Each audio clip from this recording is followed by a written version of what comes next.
अस्सलामुअलैकुम। दोस्तों, आज हम बात करेंगे दुनिया की सबसे बड़ी पॉलिटिकल पार्टी के इतिहास की। वही पॉलिटिकल पार्टी जिसके आज 18 करोड़ से ज़्यादा मेंबर्स हैं।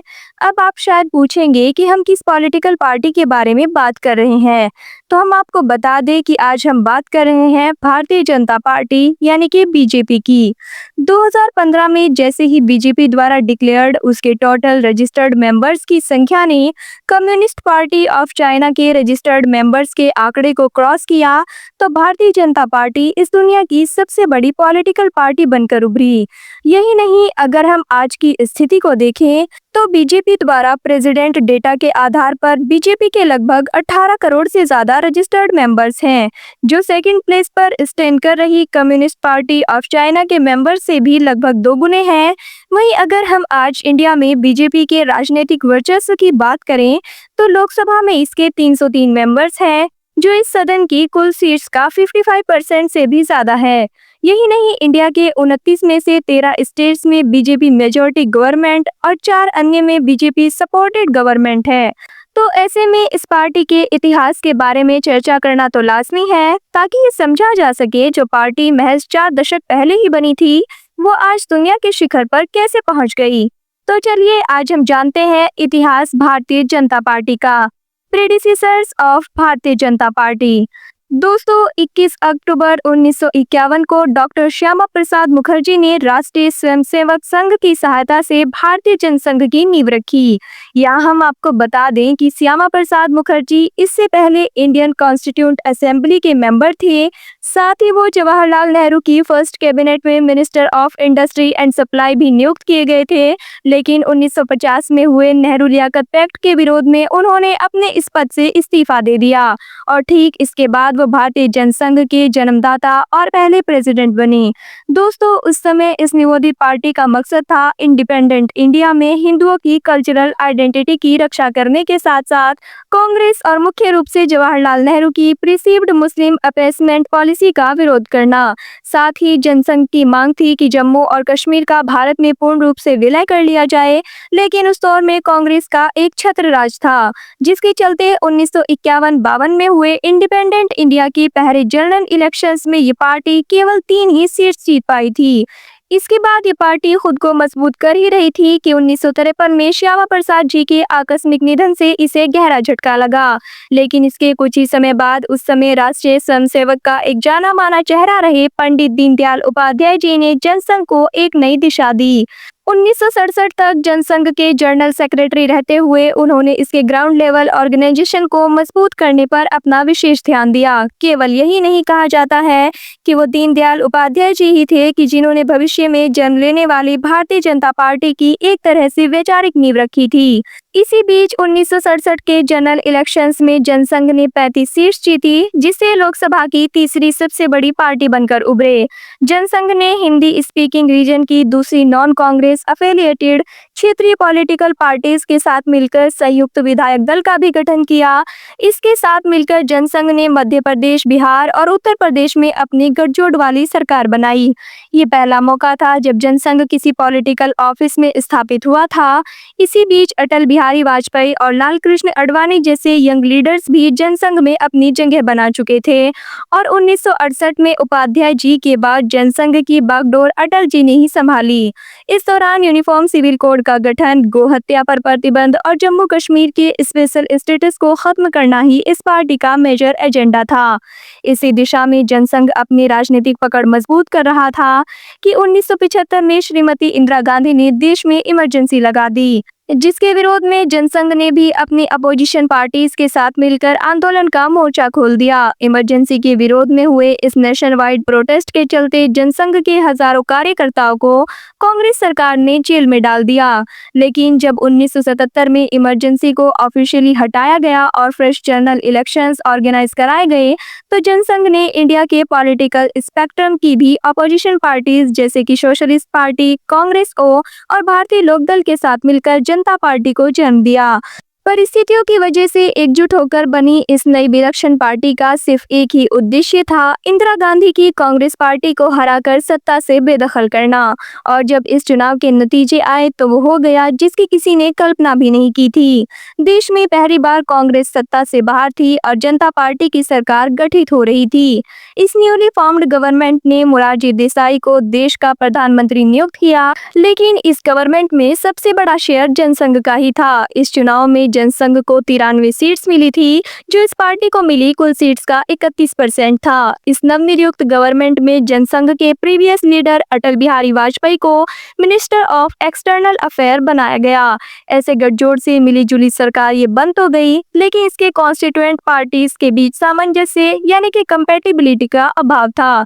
और ऐसा इसलिए भी था क्योंकि इनकी अलग अलग कॉन्स्टिट्यूएंट पार्टीज की आइडियोलॉजीज भी एक दूसरे से काफी डिफरेंट थी, जिसके चलते एक घटक दल ने आरएसएस एसोसिएटेड जनसंघ के मेंबर से इस डुअल मेंबरशिप को खत्म करने की मांग की, लेकिन उनकी इस मांग को जनसंघ के मेंबर्स ने मानने से इनकार कर दिया, जिसके चलते जनता पार्टी का एक फैक्शन जनता पार्टी सेकुलर के नाम से इस सरकार से अलग हो गया। और इसका नतीजा ये हुआ कि मोरारजी देसाई की ये मेलजोल से बनी हुई सरकार गिर गई। ऐसे में 1980 में जनरल इलेक्शंस फिर से ऑर्गेनाइज हुए, लेकिन इनमें जनता पार्टी ने बहुत बुरा परफॉर्म किया और केवल 31 सीट्स ही जीत पाई, जिसके बाद अप्रैल 1980 में अपनी इस करारी हार की विवेचना करने के लिए बुलाई गई जनता पार्टी की नेशनल एग्जीक्यूटिव पार्टी की मीटिंग में ये फैसला किया गया कि पार्टी के सभी मेंबर्स को अपनी ड्यूअल मेंबरशिप छोड़ने होगी।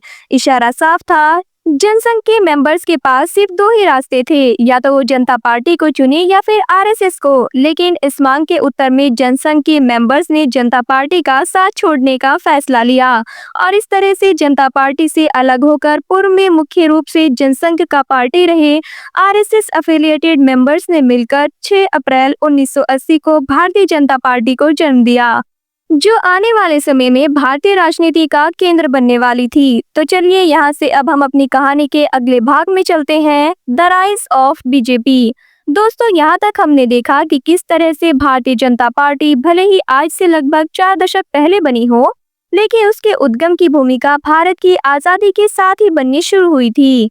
यानी कि बीजेपी एक नवोदित पॉलिटिकल पार्टी थी, फिर भी इसमें जनसंघ के ओरिजिनल स्ट्रक्चर की झलक साफ दिखाई देती थी। यही कारण है कि बीजेपी के पहले प्रेसिडेंट भी उस समय जनसंघ का प्रमुख रहे अटल बिहारी वाजपेयी जी ही थे। अपने शुरुआती दिनों में इस पार्टी को अपनी जमीन तलाशने में बहुत ही दिक्कतें आई। इसका एक बड़ा कारण ये भी था कि जनसंघ से अलग पहचान बनाने के लिए नवोदित बीजेपी अपनी आइडियोलॉजी को लेकर कुछ हद तक कंफ्यूज थी। यही कारण था कि वो जनसंघ की हिंदुत्व वाली इमेज से अलग हटकर खुद को जनता पार्टी का एक अहम घटक दल और गांधीवादी सोशलिज्म की मॉडरेट आइडियोलॉजी से जोड़ने की कोशिश कर रही थी। बीजेपी की इस कंफ्यूज आइडियोलॉजी और इंदिरा गांधी जी की नरीशन से हत्या के चलते जनता में कांग्रेस के लिए जगी सिंपैथेटिक वेव का ही नतीजा था कि 1984 के जनरल इलेक्शंस में बीजेपी केवल 2 सीट्स और टोटल वोट्स का महज 7% ही जीत पाई थी। दोस्तों, आगे बढ़ने से पहले आप लोगों से एक सवाल है, क्या आप बता सकते हैं, कहते हैं कि बीजेपी की तरफ से 1984 के लोकसभा इलेक्शंस में ये 2 सीट्स किसने जीती थी? हाँ, वो वाजपेयी जी और अडवाणी जी दोनों ही नहीं थे। आप इसका जवाब हमारे कमेंट सेक्शन में जरूर दीजिएगा। बहरहाल, अपनी इस करारी हार से सीख लेते हुए बीजेपी ने अपने स्टांस में बदलाव किया। अब लाल कृष्ण आडवाणी को पार्टी का प्रेसिडेंट नियुक्त किया गया और अब ये पार्टी फिर से आरएसएस और जनसंघ की ओरिजिनल हार्टलाइन हिंदू नेशनलिज्म की आइडियोलॉजी के साथ आगे बढ़ने लगी। इसी बीच अर्ली 1980 में ही हिंदू विश्व परिषद ने बाबरी मस्जिद और राम जन्मभूमि को लेकर एक आंदोलन शुरू किया था। हिंदू आस्था से जुड़े इसी मुद्दे को लेकर बीजेपी ने भी आडवाणी जी के नेतृत्व में राम जन्मभूमि के मूवमेंट की नींव रखनी शुरू कर दी थी। साथ ही विश्व हिंदू परिषद के इस आंदोलन में अपने पूर्ण सहयोग की बात करते हुए बीजेपी ने इसे अपने इलेक्टोरल मैनिफेस्टो का भी पार्ट बना लिया। एक तरह से यही वो मुद्दा था कि जिसने स्ट्रगल करती बीजेपी में नई जान फूंक दी। इस मुद्दे को लेकर चलाए जा रहे अपने कैंपेन की वजह से ही लोगों में इस पार्टी को लेकर सपोर्ट बढ़ने लगा था, जिसका पहला परिणाम 1989 के जनरल इलेक्शंस में देखने को मिला था, जहां बीजेपी को 86 लोकसभा सीट्स मिली थी। लोकसभा में मिली इस सफलता की वजह से BJP newly formed VP Singh की नेशनल नेशनल फ्रंट गवर्नमेंट की एक क्रूशल कॉन्स्टिट्यूएंट बन गई थी और इसके बाद से ही बीजेपी हमेशा इंडियन पॉलिटिक्स के सेंट्रल स्टेज पर बनी हुई है। लेकिन इस स्टेज पर बीजेपी का असली परफॉर्मेंस अभी आना बाकी था। अब बीजेपी कुछ ऐसा करने वाली थी जो उसे हिंदुस्तान की मेजोरिटेरियन हिंदू पॉपुलेशन से सीधे जोड़ने वाला था, जिससे न केवल बीजेपी बल्कि भारत की पूरी राजनीति बदलने वाली थी। तो चलिए अब इसे जानने के लिए हम अपनी कहानी के अगले अध्याय की तरफ बढ़ते हैं। The Ram Janmabhoomi movement. 1990 का दशक आते आते देश का बच्चा बच्चा अटल बिहारी वाजपेयी और खासतौर पर लाल कृष्ण आडवाणी का नाम जानने लगा था। इसी बीच सितंबर 1990 में आडवाणी जी ने अयोध्या के राम मंदिर बनवाए जाने की सपोर्ट में सोमनाथ से अयोध्या तक रथ यात्रा निकालने का आह्वान किया और इस रथ यात्रा के साथ ही भारतीय राजनीति केसरिया रंग से रंग गई। आडवाणी जी का कहना था कि इस यात्रा का मकसद पूरे भारत से इस मंदिर के लिए सपोर्ट जुटाना और हिंदुओं को जागृत करना था। लेकिन इस यात्रा के संदर्भ में फेमस हिस्टोरियन रामचंद्र गुहा का कहना है कि रथ यात्रा प्रतिबिंब थी हिंदुत्व की, धर्म युद्ध की, पुरुषार्थ की और एक हद तक मिलिटेंट हिंदू नेशनलिज्म की। खैर, इस यात्रा को चाहे किसी भी चश्मे से देखा जाए, लेकिन इस पूरी यात्रा के दौरान आडवाणी जी अपने पब्लिक स्पीचेस में गवर्नमेंट पर मुस्लिम तुष्टीकरण और स्यूडो सेक्युलरिज्म की आड़ में हिंदुओं के लेजिटिमेट एस्पिरेशंस को दरकिनार करने का आरोप लगाते रहे। इस बीच वो इस मूवमेंट और अपनी इस पार्टी के लिए जनता से सहयोग की अपील भी करते रहे।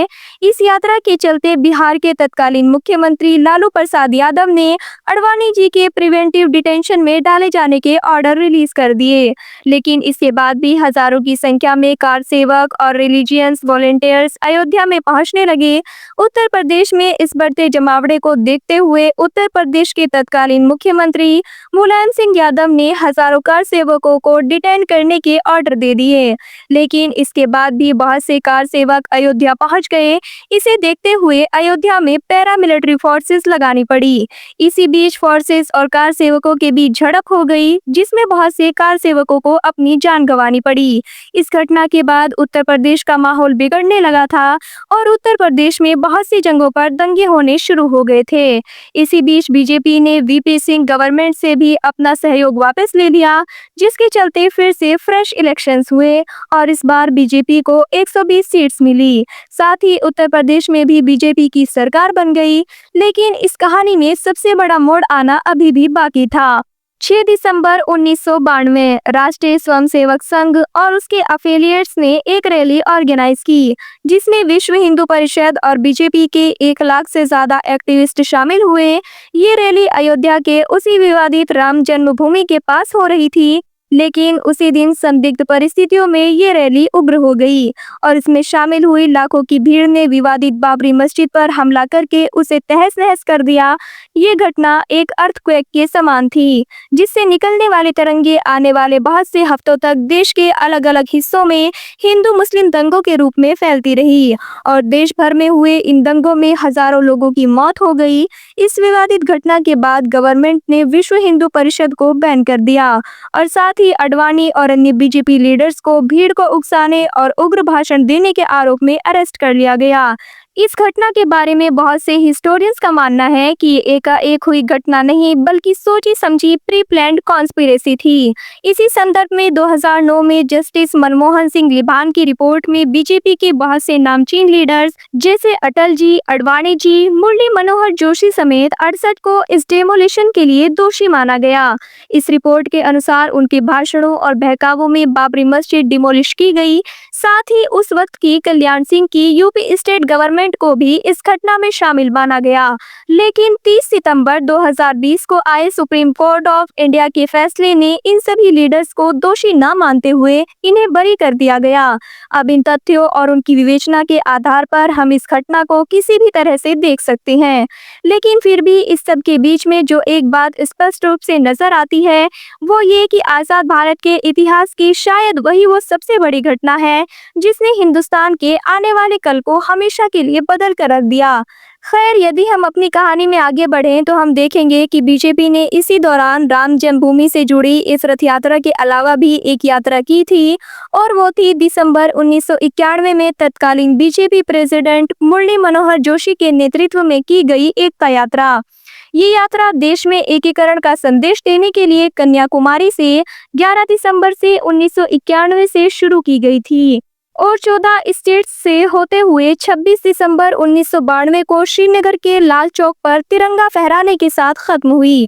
लेकिन दोस्तों, बीजेपी की इन दोनों ही यात्राओं में भी एक और समानता थी।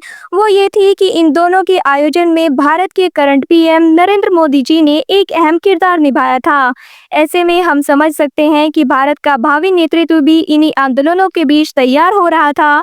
लेकिन भारत की सत्ता नए नेतृत्व के हाथ में सौंपे जाने के लिए अभी 2 दशक का समय शेष था और इसी बीच के 2 दशकों में बीजेपी का क्या हुआ, इसे जानने के लिए चलिए हम अपने नए अध्याय की ओर चलते हैं। The BJP turned into NDA. दोस्तों, 90 का दशक आते आते कांग्रेस अब वो पुरानी वाली कांग्रेस नहीं रही थी। उसे चुनौती देने के लिए बहुत से क्षेत्रीय दल लामबंद हो रहे थे, लेकिन इनमें से कोई भी अकेले टक्कर देने में सक्षम नहीं था। ऐसे में बीजेपी, जो अब तक भारत की दूसरी सबसे बड़ी पार्टी बन चुकी थी, इसी कांग्रेस विरोधी आंदोलन का नेतृत्व करने के लिए परिपक्व हो रही थी। अब अगले 2 दशक तक बीजेपी, जो इन दलों के साथ मिलकर एनडीए या नेशनल डेमोक्रेटिक अलायंस बना चुकी थी, उसका सीधा मुकाबला यूपीए या यूनाइटेड प्रोग्रेसिव अलायंस के रूप में कांग्रेस के घटक दलों से हो रहा था। इस दौरान बीजेपी का नेतृत्व एक तरह से अटल बिहारी वाजपेयी जी के हाथ में रहा। इन्होंने 3 अलग अलग बार देश में कमान भी संभाली, लेकिन उनमें से एक बार भी वो अपना कार्यकाल पूरा नहीं कर पाए। इसका एक बड़ा कारण यही था कि ये दौर गठजोड़ की सरकारों का था, जहां घटक दलों के मूड के अनुसार सरकार बनती या गिरती थी। फिर भी उसके बीच राजनीति में बीजेपी के बढ़ते कद और जमीन पर इसकी बढ़ती पकड़ को साफ देखा जा सकता था। इस बीच जब अटल जी ने 1999 से 2004 तक अपनी सरकार बनाई, तो उस बीच इनकी गवर्नमेंट की काफी सराहना हुई। साथ ही उस बीच जिस तरह से उनके द्वारा पाकिस्तान से संबंध सुधारने के लिए बस यात्रा के माध्यम से पहल की गई, उसकी भी देश विदेश में काफी सराहना हुई। लेकिन भारत की तरफ से हुई इस पहल के बाद भी पाकिस्तान के हाथ कारगिल युद्ध के नाम पर भारत को सिर्फ और सिर्फ धोखा ही मिला। ऐसे मुश्किल वक्त में जिस तरह से अटल जी के नेतृत्व में भारतीय सेना ने पाकिस्तान को मुंह तोड़ जवाब दिया, ऐसा माना जा रहा था कि अटल जी की सरकार दोबारा बनना तय है। लेकिन आशाओं के विपरीत कांग्रेस यूपीए के रूप में वापस लौट आई। यही नहीं, कांग्रेस एडमिनिस्ट्रेशन पर लगातार उठते सवालों के बाद भी यूपीए ने अपने 2 कंसेक्यूटिव टर्म्स पूरे किए, जिसे देखकर लगता था कि अब शायद कांग्रेस का वही पुराना दौर वापस आ गया है। लेकिन इस कहानी में अभी एक आखिरी मोड़ आना बाकी था, और ये मोड़ आना इसलिए भी जरूरी हो गया था क्योंकि बीजेपी का एक नया नेतृत्व एक नई दिशा के साथ तैयार हो चुका था। ऐसा नेतृत्व जिसकी नींव उसकी 2 देशव्यापी यात्राओं के दौरान 2 दशक पहले ही पड़ गई थी। जी हाँ, हम बात कर रहे हैं नरेंद्र मोदी जी की। तो चलिए अब हम अपनी कहानी के आखिरी अध्याय की ओर बढ़ते हैं। The NDA turned into BJP. दोस्तों, यूपीए के सेकेंड टर्म में उस पे बहुत से करप्शंस के आरोप लग रहे थे। साथ ही में महंगाई भी आसमान छू रही थी। ऐसे में देश की जनता परिवर्तन चाहती थी, और वो भी उन्हें गुजरात के तत्कालीन सीएम और बीजेपी के पीएम कैंडिडेट नरेंद्र मोदी में देखने को मिल रहा था। ये मोदी जी की फैन फॉलोइंग ही थी कि जिसने 2014 और फिर 2019 में उनके द्वारा लड़े गए प्रेसिडेंशियल सप्लाई इलेक्शन में ऐतिहासिक जीत दिलाई। और इस जीत का ही नतीजा था कि जहां एक समय बीजेपी को सरकार बनाने के लिए एनडीए का सहारा लेना पड़ रहा था, वहीं अब बीजेपी अकेले अपने दम पर सरकार बना पाने में सक्षम थी। यही नहीं, सेंट्रल इलेक्शंस हो या फिर state elections, BJP PM Modi के नाम पर ही इलेक्शंस लड़ती देखी जाती है। ऐसे में समझना मुश्किल नहीं है कि 2014 और 2019 में हुए इन जनरल इलेक्शंस में भी लोग अपनी कॉन्स्टिट्यूएंसी के लिए भी कैंडिडेट नहीं बल्कि अपने लिए पीएम चुन रहे हैं। लेकिन बीजेपी के इस टर्न अराउंड के श्रेय का हकदार एक व्यक्ति और है, और वो है उसी 2014 के जनरल इलेक्शंस में जीत दिलाने में अहम भूमिका निभाने वाले तत्कालीन बीजेपी प्रेसिडेंट और current home minister Amit Shah. ये अमित शाह जी का पॉलिटिकल एक्यूमन ही है कि जिस वजह से उन्हें आज की राजनीति का चाणक्य भी कहा जाता है। ये उनका किया हुआ ग्राउंड वर्क ही है जिस वजह से बीजेपी आज न केवल इंडिया की बल्कि दुनिया की सबसे बड़ी पार्टी है। जबकि वहीं दूसरी ओर एक समय देश पर एक छत्र शासन करने वाली कांग्रेस आज सिमटती जा रही है। अब भविष्य में ये मोदी शाह की जोड़ी क्या रंग दिखाती है, ये देखना दिलचस्प होगा। दोस्तों इस बारे में आपको क्या लगता है ये आप हमें कमेंट सेक्शन में कमेंट करके ज़रूर बताइएगा। वीडियो अगर इन्फॉर्मेटिव लगी हो, अच्छी लगी हो, पसंद आई हो तो इसे लाइक करने के साथ साथ शेयर ज़रूर करिएगा और ऐसे और भी इंटरेस्टिंग और इन्फॉर्मेटिव वीडियोस देखने के लिए हमारे चैनल को सब्सक्राइब करना ना भूलेगा।